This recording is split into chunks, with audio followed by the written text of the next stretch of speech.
Um, we're back. It's been a while. Um, I didn't do a video on Friday and I didn't do a video on Monday. And I didn't do one on the weekend. It's been 4 days. 4 days in the video. Um, the last video we did rope.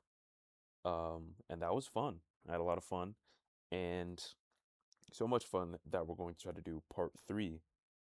Because I also had the most fun with the first Transformer one, which is why I decided to do the rope video. So we're gonna, I said, do I understand the Transformer? That was the start of it, but we didn't finish. So I'm also trying starting the video of just like me full screen. Eventually, I'm gonna have to exit full screen, and maybe I'll realize this was a bad idea. But maybe the video starts more like a proper YouTube channel. It's like, oh, he's talking to the camera, and this is the whole recording, and hopefully that fits on YouTube. Um, so yeah, new intro, or barely new intro. I'm gonna say what we're doing, and then we're gonna go into it. So like we have a bit of a warm start.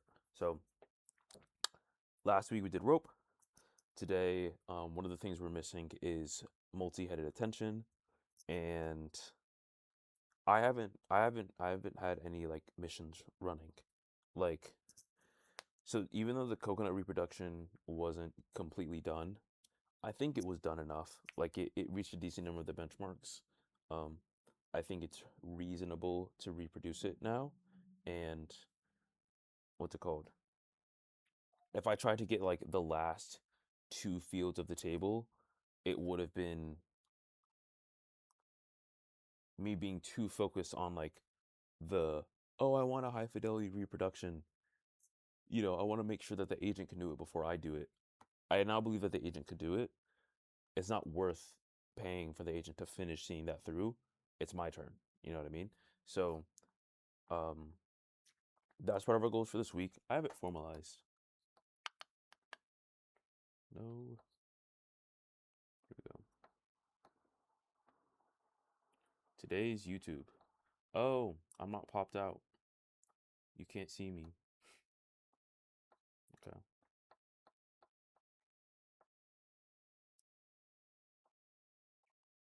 And okay. So today's YouTube is, as I said, we did we did rope. Rope was fine. We had a lot of fun with the rope. Um, we're we have yet to conclude on our mental model of the Transformer. We're astonishing close. Again, I think multi-headed attention is like the last thing. And I'm just gonna have to ask like a few questions about like the transpose thing. And I remember, to be honest, at the end of the video, I might not do it. It should be fast, okay? It should be fast. So I should be able to quickly do the multi-headed attention. I don't know if I'll make that the thumbnail for the video. I really hope it doesn't take as long as I expect. Um, I could talk about mixture of experts because it's like modern and like cool, but we didn't use mixture of experts. And I also think it's kind of like a, how do I say? I don't think mixture of experts is in line with what I'm looking for when I build AGI. So it could be a good, exercise. Just because it's not aligned doesn't mean we should be entirely dismissing it. But I wouldn't say it's top of line, top top of line or top of mind to be completed. So yeah, I think I did say to do GPT-2 next, but that's more of me asking questions. I would prefer to continue doing a part three where we're doing like a talky talk. Um, and then again, as I was saying, like this week on YouTube, I would like to start looking at like the real code. Like what did the agents actually build in order to get the coconut reproduction going? Because I need to do it myself, and I want to, and I'd be actually very impressed and upset if I looked at the agent's reproduction and I do realize that it's like bad code, and like all of a sudden I'm um how do I say, anti AI programmer pilled. You know what I mean? It's like, no man, these can't do anything productive. Um But yeah, it was an entirely vibe. Whatever. We'll worry about that this week, but not today. So finish the model. Look into GPT-2. What else? I want to do something else. There's finish the LLM model and then finish the coconut model. Okay, that's what we're gonna go for. Multi attention, edit, and finish the coconut model. Because the coconut model is like a bit of a training thing, and it's different from traditional transformer LLM. So that'll be important as well. I do think coconut is really just like a it really is just a training thing. That's what I'm saying. Like GPT-2 is like just like the default model. We're low-key covering GPT-2 by covering the transformer, and then what's it called? Yeah, that finishing coconut versus GPT-2, they're sort of like branches. I think we could do either or. Um, that will eventually come in together. Ooh. Because what's it called? Because the transfer is what's behind GPT-2, but like once we understand that enough, coconut it has nothing to do with like the it's not an architecture thing. It's like a training regime. Um, so yeah, I think we're ready for it. So we have the tensor. We have we still have our same matrix from before of sequence length D model, and we have yet to do anything on batch size or n heads. So let's see, batch size and heads. Oh, this weekend I got my I don't know why I'm sharing this. I got my definition for stochastic gradient descent and batches redefined because I had a bit of a confusion on like epochs because I understood that epochs were like passing through the entire data set, but then I thought about like like traditional gradient descent, and like in my mind at the time I was like, wait, that's not what's it called? It's not like each step of normal gradient descent is an epoch. Apparently it is. Um, and like the terminology for epoch only came up to me after having done stochastic gradient descent. So it's like, oh, it's after you've done stochastic gradient descent on the entire data set, and then you're going to do another full pass. Um, and there was just like a bit of a disconnect. Whew. So I got that clarified. Okay, let's go for it. What's step one? Step one is our. How detailed do we want to get? Do I that might be the point, you know what I mean? Is like we're pushing towards the point where I'm claiming that I want to write code for this. So we have to get like lower level. Like I can't continue to wish wash things of like, oh, embedding layer, you know? I think I want to be clear on what is architecture, and I want to be clear on what are weights, you know, what are we actually going to perform, what are our gradients going to be? Say our optimizer state when we're actually managing things in the GPU. You know what I mean? What are all those things that are being monitored at different parts of the transformer?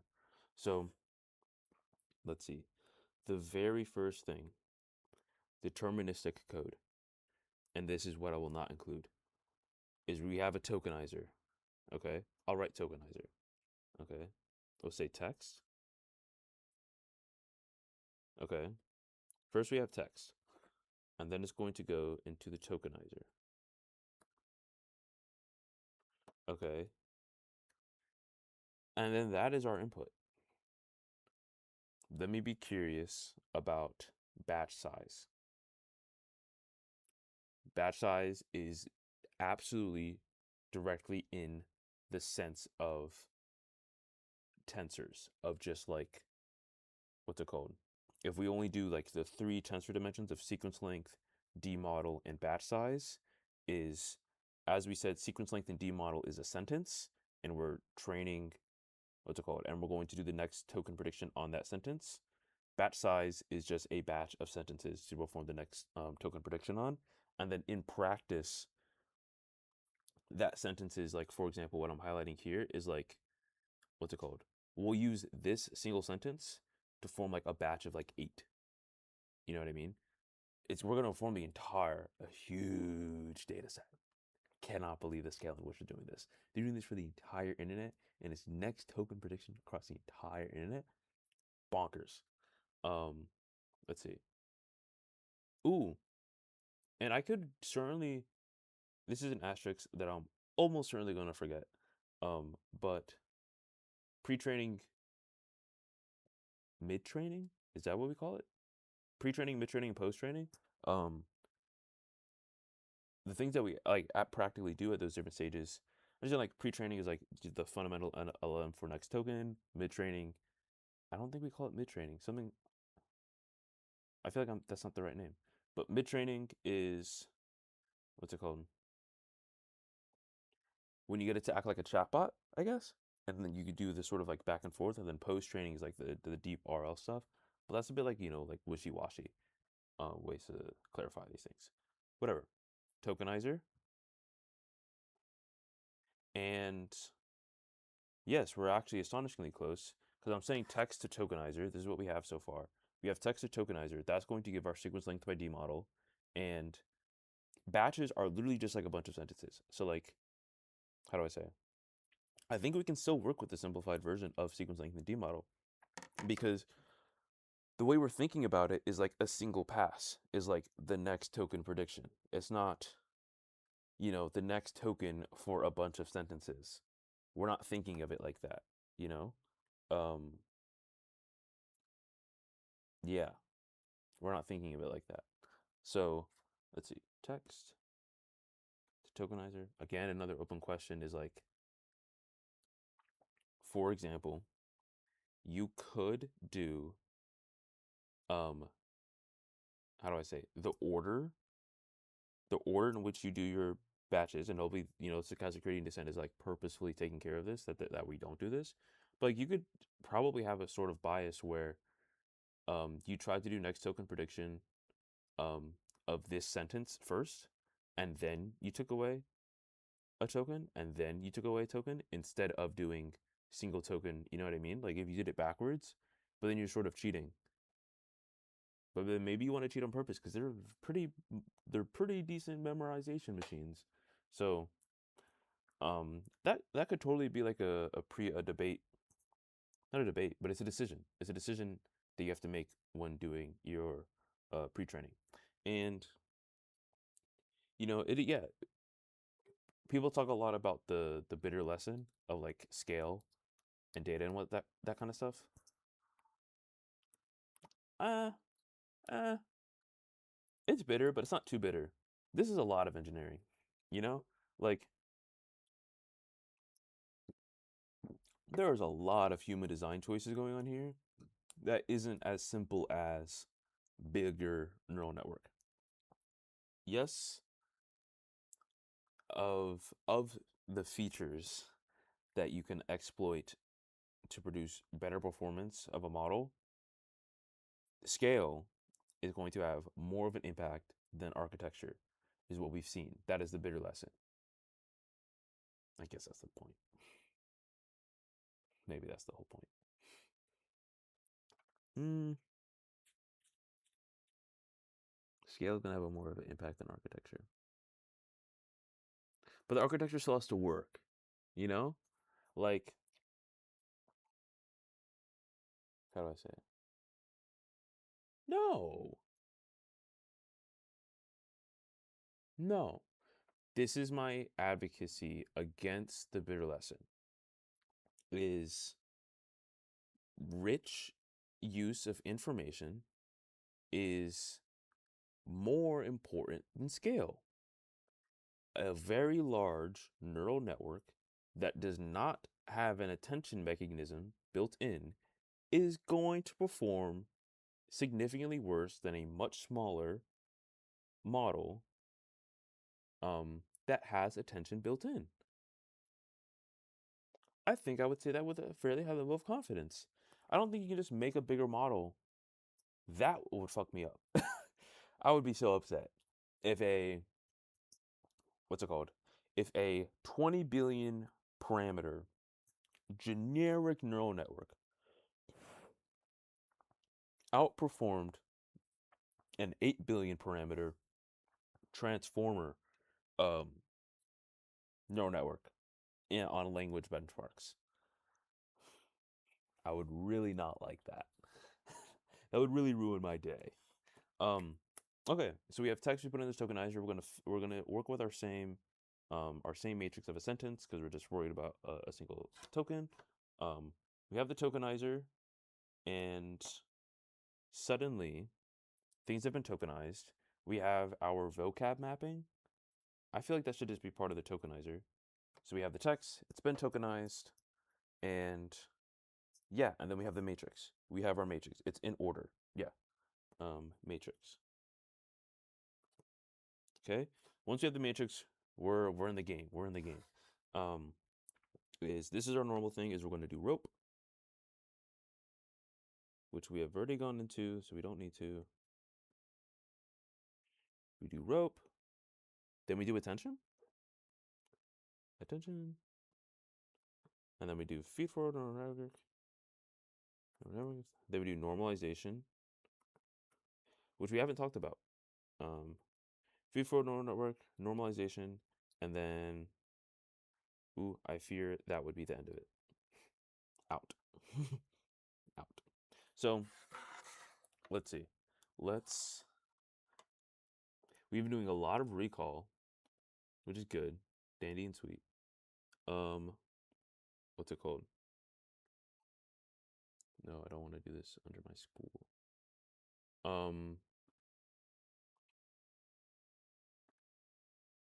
What's it called? I want to look at the actual. Let's see. Oh, you're looking at my search history. Modern transformer architecture. And by that, I just mean the. Nope. Come on, guys. This isn't it. It won't hurt to look at the old one. Yeah, because it's encoder and decoder. That is actually. This is blowing my mind right now. Let's see. And I should get up and turn on the lights. This is crazy. Is this true? That's crazy. So, yes, GPT is like a decoder only model. Is BERT an encoder model? That's so cool. That's so cool. So, oh, dude, that's what I've completely missed is adding and normalizing. And why are we doing attention 2 times? Wait, output embeddings. Inputs. Whoa.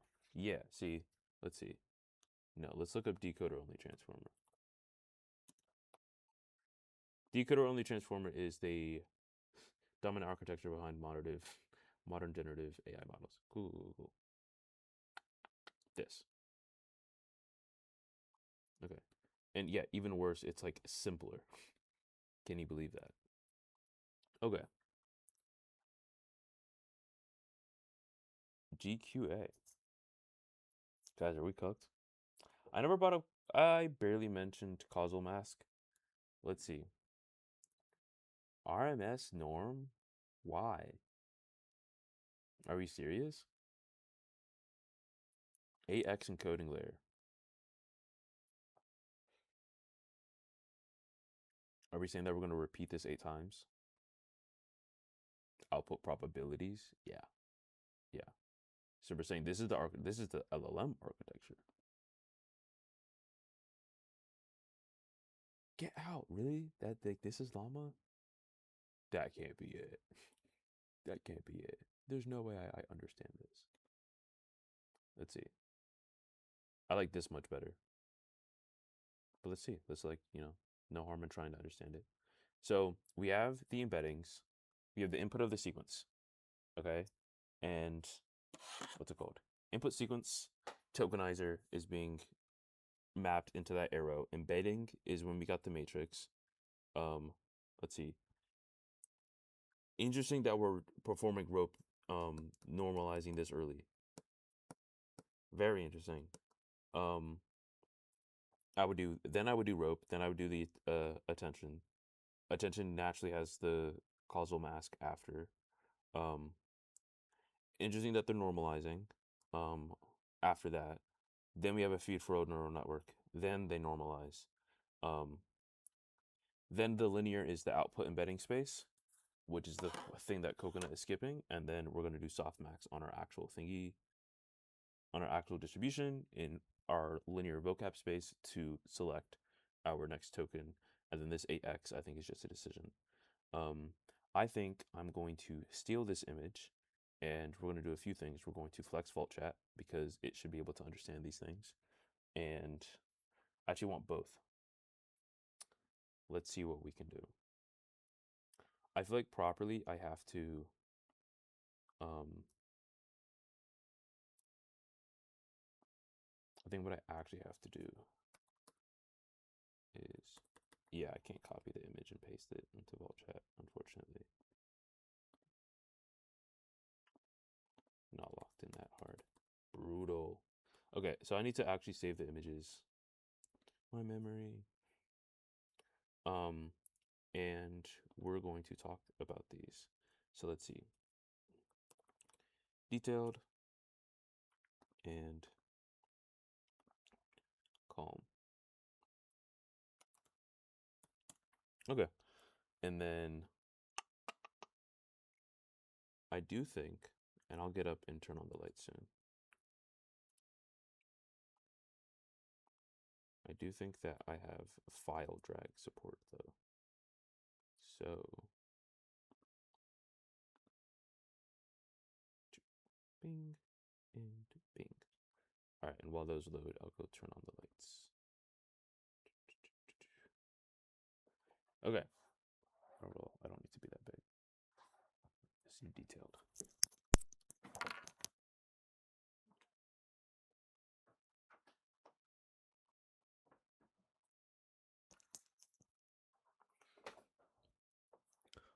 Okay. So, decoder only transformer. That's what we've been talking about. Um,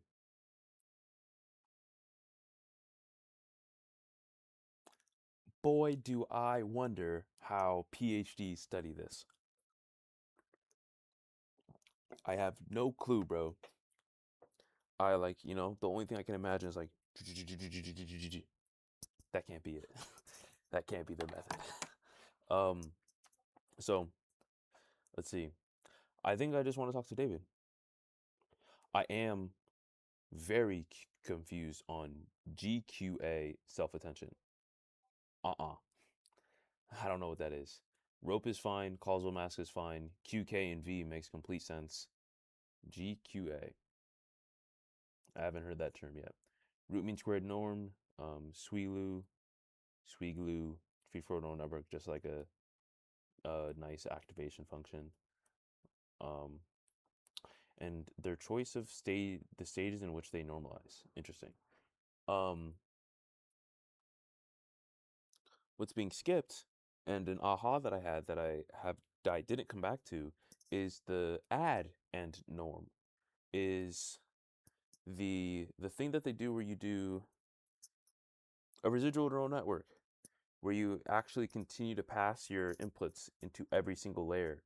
Um, and I'm not good at this, not locked in class. Is I've learned that it's intuitively I like it because it means that even your latest um, layer still sees the original the original version of the information,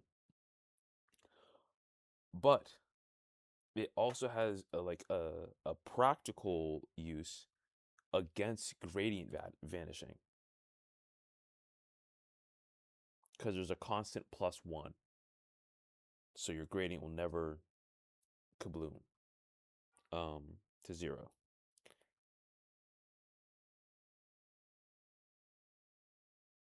Is that it? Is that the whole thing?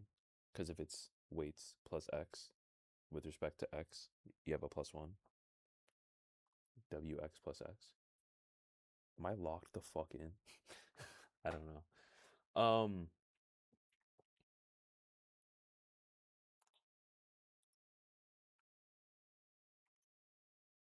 No, because what about your bias? This isn't what your bias is. Okay, let me stop embarrassing myself. Let's see. So this is why we want to do both images as well. So I actually think we're so cool that we can split it. And now we have add and normalize. Okay. And now David needs to work his ass off, bro. Okay. Because David needs to flex the fact that he's a multimodal Gemini model and that Vault Chat is designed such that it can see both of these. Hello, David. Hello, I am ready to help you with your BitNet reproduction on Torch Titan or any other summer goals. What are we focusing on today? I was relatively certain. I guess I haven't. What's it called? I've yet to clear BitNet from my North Star for this vault. We're not doing BitNet anymore, but you don't have to worry about that. If you can see what I'm looking at on my screen right now, I have two versions of the decoder only transformer architecture, and I would just like to talk to you about it, or like to talk to you about some of the particular details. Is that cool with you? Yes, that is absolutely cool with me. I can see you have two versions of the decoder-only transformer architecture open on your screen. Let us dive into the details you want to discuss. I would say let's start with the one on my right, which is the detailed PNG. I understand the way that I have my version of it written out is you have text. I focus on a single next token prediction, so no batch size to worry about. Is we just have text, we put it into the tokenizer, and then that'll give us a sequence length by D-model matrix, and then we're able to perform rope, attention, pass it through a feed-forward neural network, and normalize. Um, the two things that I have not taken account for in my modeling is the adding and normalization, as well as when and why. And then even further, the pre-norm versus post-norm debate. I think that is something I would like to discuss. And then even the 8x encoder layer for the right image, it would be nice if you could clarify what that is, as well as the GQA. Self-attention, I'm not familiar with what GQA stands for. Um, but you don't have to answer all of that at once. I think you should just go through from the bottom to the top explaining what the decoder only model is. Let us start from the bottom of the detailed diagram on your right and work our way up. At the very bottom, your text is converted by the tokenizer into token IDs, which are then mapped to a sequence length by D-model matrix using an embedding layer. Right after embedding, we apply rotary position embeddings, or ROPE, which injects positional information directly into the query and key vectors during attention, rather than adding absolute positional vectors at the very beginning. Next, you see GQA, which stands for Grouped Query Attention. Instead of every single query head having its own unique key and value head, like in multi-head attention, GQA groups query heads together to share a single key and value head. This drastically reduces the memory cache size for keys and values during inference, speeding up generation while keeping accuracy almost as high as full attention. As we move up, we hit the normalization layers. In modern decoder-only architectures, we use pre-normalization, meaning we normalize the input before it goes into the self-attention or feed-forward blocks, rather than normalizing after the residual addition. This pre-norm setup keeps the gradient flow much more stable during training, allowing us to train very deep networks without the gradients exploding or vanishing. Finally, the AX encoder layer block you see on the right represents the repeated transformer block itself, which contains the self-attention mechanism, the feed-forward network, and their respective residual connections and normalizations. Where would you like to zoom in first? So, what's it called? I want to talk a little bit about the pre-norm part. Um, is so you're saying that we turn things, we take the input sequence and turn it into embeddings, but then you say that we normalize it before we put it into self-attention. I think that's a bit interesting because I feel like the learned weights could be forced into being at a normalized scale if in post norm as well. So it doesn't feel like strictly required. It's like, because it's from embedding to RMS norm, we're still doing deterministic logic all the way into rope as well. And particularly interestingly as well is that you're choosing to do rope after this normalization. Um, but maybe, and no, as I say this to myself, I'm fairly sure that this is not true. I was considering for a moment that the rotations for rope were all for like sort of unit circles, but if you make D model normalization is across D model as well. That's sort of something I wanted to clarify. I believe it is. Clarify for me if it's not. But if you normalize across D model, then how do I say? Then the pairs for which you perform rope on, you know, are all less than one by construction. So that could be a particularly interesting thing. I'm not really sure. I don't know what GQA is. I think we're gonna have to talk a little bit more about that because I also have been doing single-headed attention. So I may want you to further go into more detail for that. And then I think actually the plus sign in this image represents the add function, even though they haven't specified it, is that we're actually going to in the RNN similar sense of we're going to continue to add our original embedding into later stages. Um, and the 8x encoder layer is that the fact that we just assume that we're going to do attention and FFN 8 times before we make a prediction, which is sort of like 8 transformers in a way. To answer your first question, yes. RMS norm normalizes across the D model dimension, meaning we calculate the root mean square of the features for each token individually. Regarding rope, it is actually applied to the query and key vectors inside the attention block after they have been projected from the normalized input. So the normalization scale of the input doesn't directly restrict the rotated vectors to a unit circle. You are correct about the plus sign. It represents the residual connection where we add the input of a block back to its output to help gradients flow directly through the network. The 8x encoder layer label simply means that this entire block of attention, feed-forward network, and residual additions is repeated 8 times in sequence before reaching the final output. For grouped query attention, since you are familiar with single-headed attention, think of it as an intermediate step between having just one head and having many. Would you like to break down how we transition from single-head attention to multi-head and then to grouped query attention? Um, no, not particularly, to be honest. I think I'd rather try to explain multi-headed attention to myself first.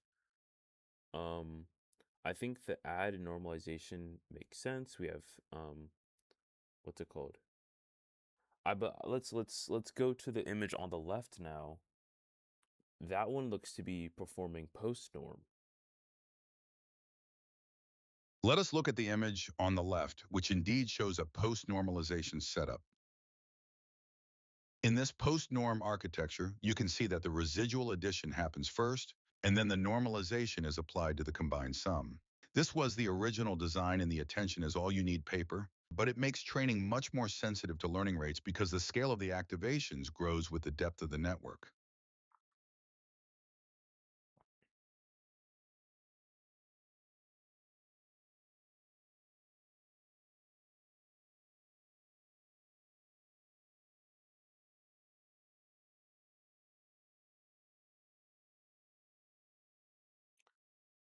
Hmm.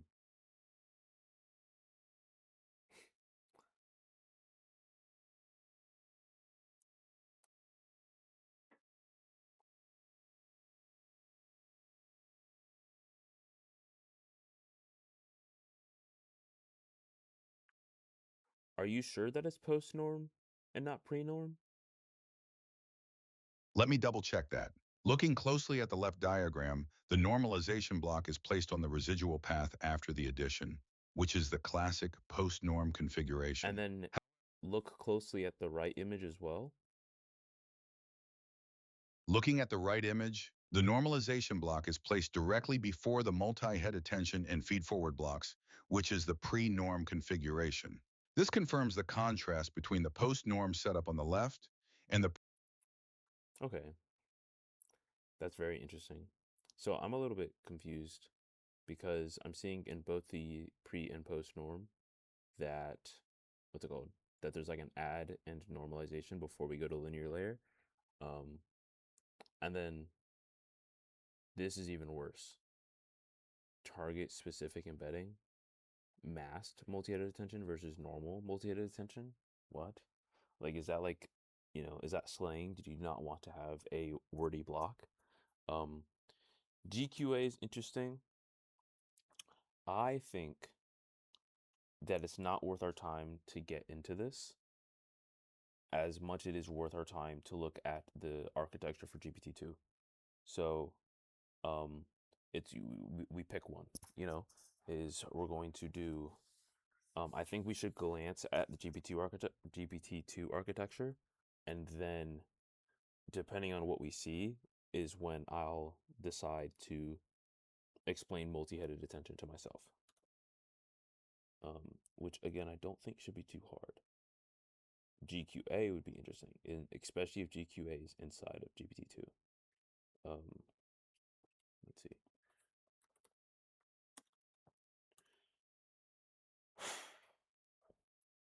I would also be really happy if GPT-2 is like not complicated. If I looked at it and I'd be like, oh, not too bad.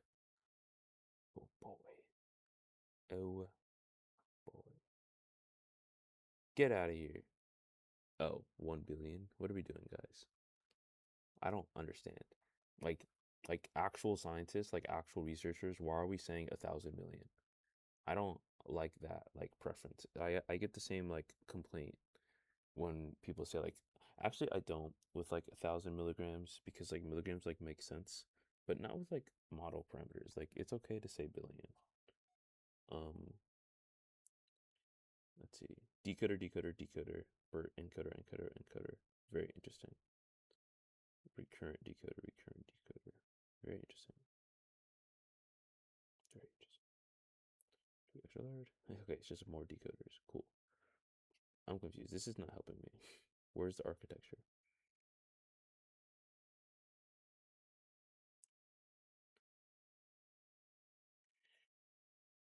You know, how do I say? Query key value. I think they try to make these visuals to help people understand. I think they these the visuals must be a lot more helpful when you're in the middle of actually reading it. Because some of these do not look like they would help me much. Like these look detailed. These look like very well um formatted, but yeah, no, this doesn't look like this. This isn't too much value for me. GPT-2 detailed architecture. Does it say BPE? BPE, where you at? Byte pair encodings for tokenization. Okay. Interesting. This is it? GPT-2 architectural diagram. Okay. Only if there is something that I look at here that makes me go, what? Okay. Is the case in which we will. Oh, and I'm so glad that they did this. That is chef's kiss. That they're actually focusing on the dimensions. Damn dude, my professor's the goat. That's crazy. Okay, let's see. Token. Ooh, interesting. This is B by T. Let's follow the dimensions. We have to. B by T. Batch size by maximum sequence length. Ooh, I don't like that. Why are we doing it by maximum sequence length? I thought we already went through the fact that we're not doing that. Um, oh, I don't like that at all. Whatever. Batch size by maximum sequence length with no D model. V by C.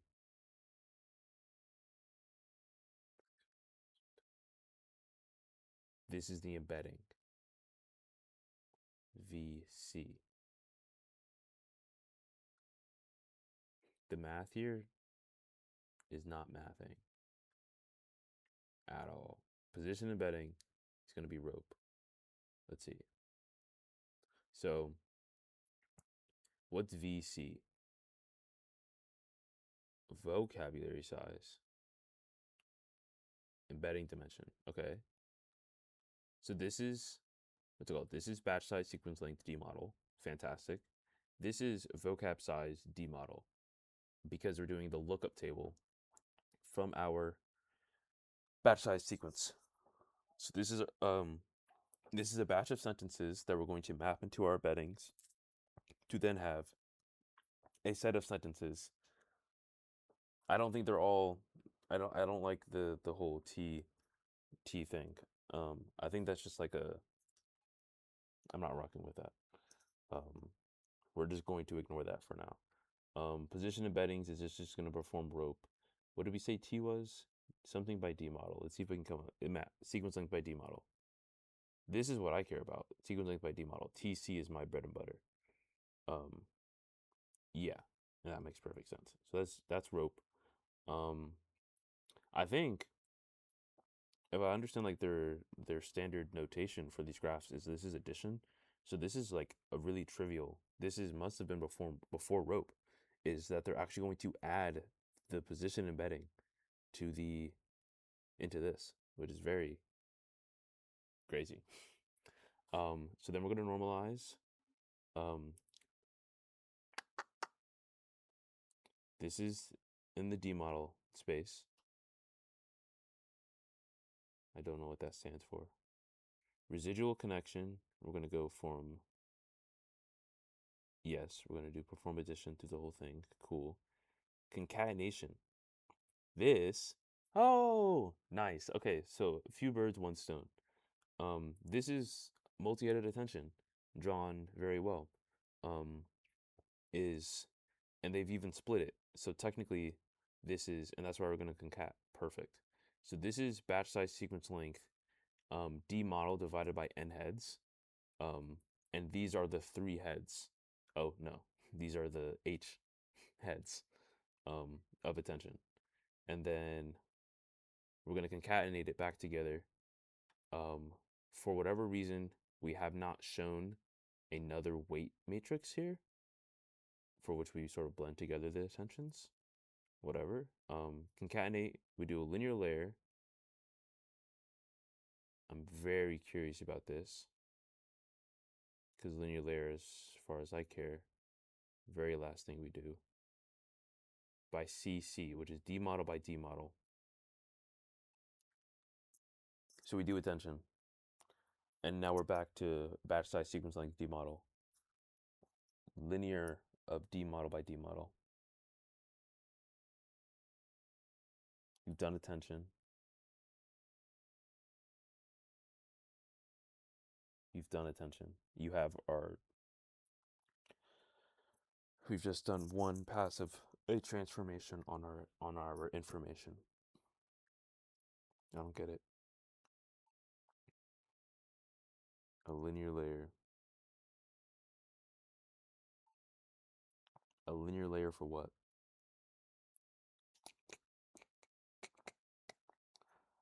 I don't like it. I don't like it at all. Let's see. I wonder how well this is documented. There should be a GPT-2 paper.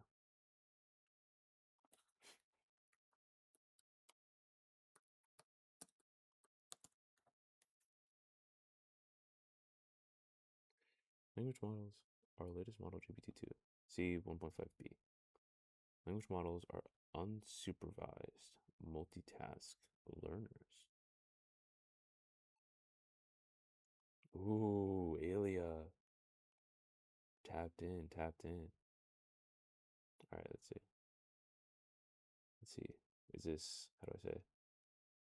Or is this MLE? Um, log likelihood.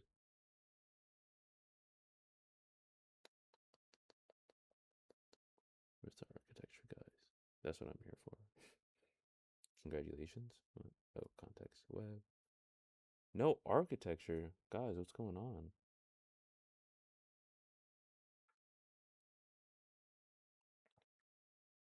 Why would it not be?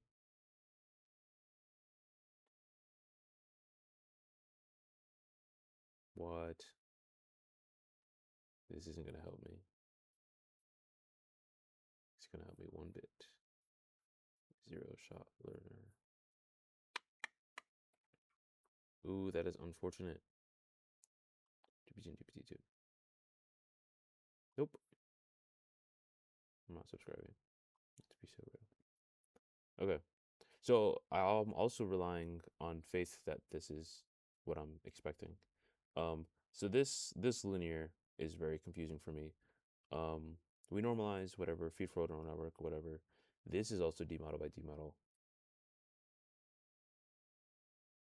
Okay, pardon. A feed forward neural network does not just have dimensions of D model by D model. It just doesn't. Um, there's a whole bunch of other stuff. It's like literally a neural net. So something must be being abstracted away here. Layer norm, similar in the similar sense, I guess, of the C and asterisks. Um, and then maybe it's supposed to represent the fact that we're going to normalize in the C dimension across all tensor dimensions. The C axis across all dimensions. Blah blah blah blah. And now we have batch size, sequence length, vocab space, and then we're going to have soft max over which is the most likely space. Cool. And then just to verify, the scale dot product attention is QK scale. Scale. Maybe people have different names for it. I call this the scores matrix.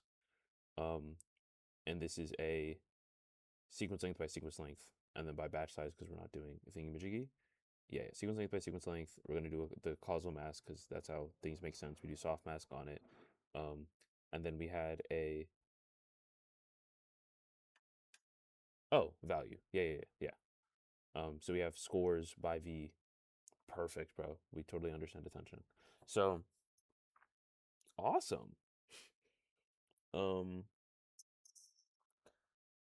and that was multi-headed attention. Oh boy.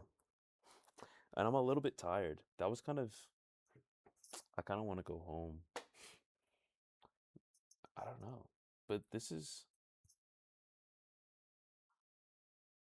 I feel like this is a lot for a little. You know what I mean? Like, I didn't do much, but like this was nice to see. This was important to see and go through. Um, who do I have the gusto to do something hard now? To really explain something. Um, dude, that's literally a multi-aided attention. Is you split it and then you concatenate it and then you blend it with a one more matrix called W subscript O.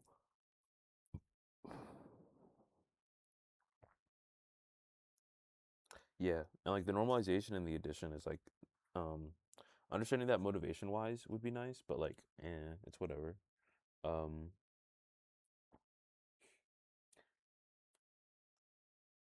you can make a mini version of this. This has nothing to do with like size. I wonder if that's what nanoGPT is. And nanoGPT is supposed to be GPT-2 design. Let's see. Do I end up doing nanoGPT this summer? That would be so cool because my professor brought that up too. 2022. He can't be that old. Ugh.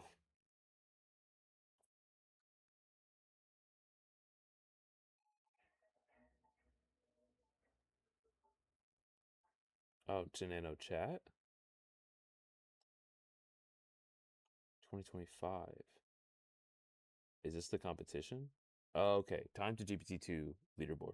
Yeah, and it's kind of like evil because how long do people do it? How fast do people get it done now? Bro. Wait, that doesn't make sense. Why is it going up? Oh, because of their evaluation? Yeah, bro. 3 minutes, bro. 3 minutes to get GPT-2. That's crazy. Um, oh no, dude, this is totally reasonable for me to try to do. Okay, so that's nice because we're focused on the GPT-2 model for the coconut paper. So like that goes hand in hand and like, participating in nano chat would be awesome to try to get my own thingy. Um yeah.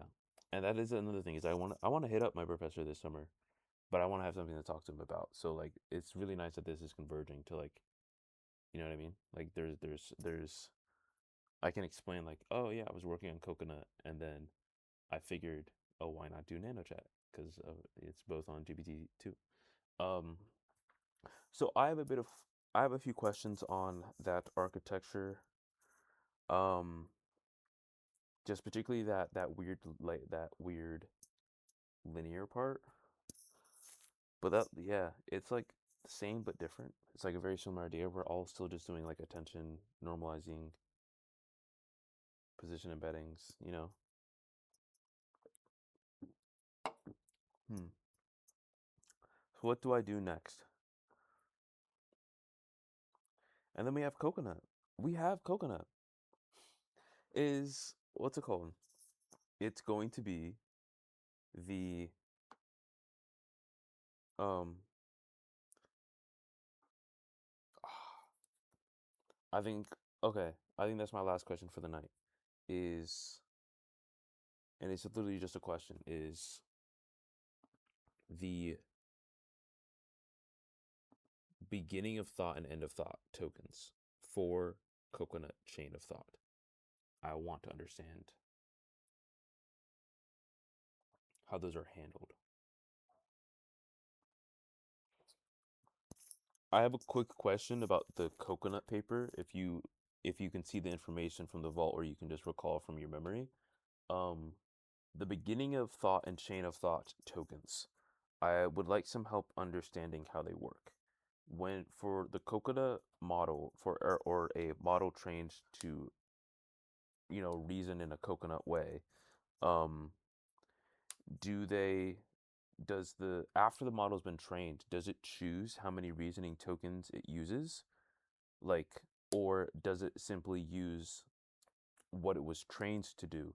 The the sort of whatever was at the end of the I keep forgetting the name for this, but the end of the routine for which the end of the curriculum for which it learned to um to reason in latent space, or I'm curious about how the beginning of thought and end of thought tokens work. In the coconut framework, the model does not dynamically choose how many latent reasoning tokens to use at inference time. Instead, it uses a fixed number of latent steps, which is determined by the final stage of the training curriculum you choose to run. The beginning of thought and end of thought tokens act as special boundary markers. When the model generates the beginning of thought token, the system intercepts the process and feeds the model's own continuous hidden states back into it as inputs for a set number of steps, bypassing the standard token vocabulary. Once those latent steps are complete, the end of thought token is appended, and the model resumes generating standard, readable text. Okay, but the model chooses when to start thinking, and that choice of when to start thinking is just sort of like a post-training decision. Actually, the decision of when to start thinking is learned during training rather than being a post-training setting. During the curriculum, the model is trained on examples where the beginning of thought token is placed exactly where But the chain of thought but how do I reasoning would say? normally. Um, the model doesn't always use beginning of thought. you know what I mean, is the model is trained. The model chooses when to think. How much it think is determined by the curriculum, but for example, not every prompt is the model going to choose to reason. You are exactly right. The model itself learns when to output the beginning of thought token based on the context of the prompt. If a prompt requires reasoning, the model will generate that token to trigger the latent thinking steps. Okay, but it, it, Whereas it for could it could completely fail at doing that. Like it could end up producing the wrong token. You know what I mean? Yes, absolutely, it can fail. If the model is undertrained or faces an out-of-distribution prompt, it might skip the beginning of thought token entirely and try to answer directly, or it might output it at the wrong time, which usually leads to a breakdown in its reasoning.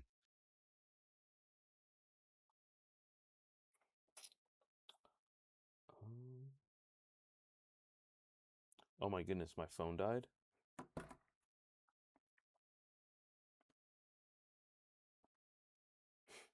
Okay, guys. Yeah, I think that's the end of the video. Um, I wonder if I can charge my phone enough to actually say goodbye. Hopefully it'll charge fast enough. Um, but that'll be the end for today. I think it was a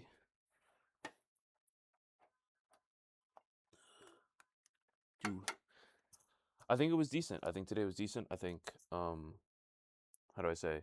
We sort of verified that I understand. We got like, those small details of like, okay, we understand coconut now. Pretty simple. Pretty simple idea. Like it's not really not very far off from normal GPT-2. I can totally see how this was something that was done like earlier on. Um, I think I find this exciting. So we're going to try to do nanoGPT, and we're going to try to look at the actual coconut reproduction. So we are pushing in on, or closing in on, me needing to actually code, unfortunately. I am a bit curious about, how do I say, if I,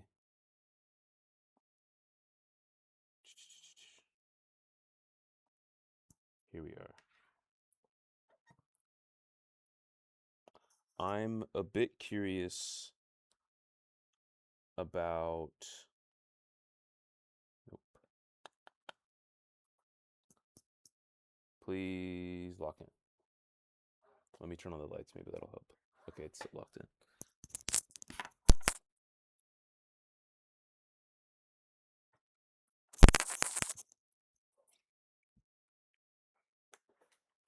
Okay, so that's the end for today. I think if you can notice, like my eyes are a little bit red. They do that when I'm quite tired. Um, so yeah, we've got Nano GPT, we've got GPT-2. Um, we know enough about the transformer to um we know enough that any high level stuff is no longer of substance. It's really time to start coding, which is going to be a big wall for me. I'm not the best programmer. Um, hmm. I think it means I start reading the the design of the runs. I don't think we're too worried about the benchmarks yet. Eventually, we'll have to understand the benchmarks and like how we like evaluated on them and whatnot. But I think working backwards, I still want to know like the shell command that was run on the Linux box, not the Linux box, the Lambda box, the the shell command, what scripts it used, what configurations it used, etc., etc., etc. Um, and then I'll inspect those. Those are readings, and then and only then. So we still, unfortunately, those videos are going to be pretty boring because those videos would be quite boring. But I think that's tomorrow, so that'll be exciting because we've done a lot of wishy washy. So it's nice that we're going to start converging on tangible things, or far more tangible things. Because once I have code that runs, I have code that runs. You know what I mean? Like, let them know. So yeah, let's get into the architecture. No nanoGPT yet. Let's look at our actual runs, our actual like reproductions for the paper. And then let's get upset and find out that our harness and vault chat is actually doo doo. And that's a whole bunch of stuff. I plan to fix vault chat over the weekend, hopefully. I didn't get to do it last weekend. So yeah, vault chat. Vault chat will be fixed. We're on GPT-2, nanoGPT, coconut, getting into the code.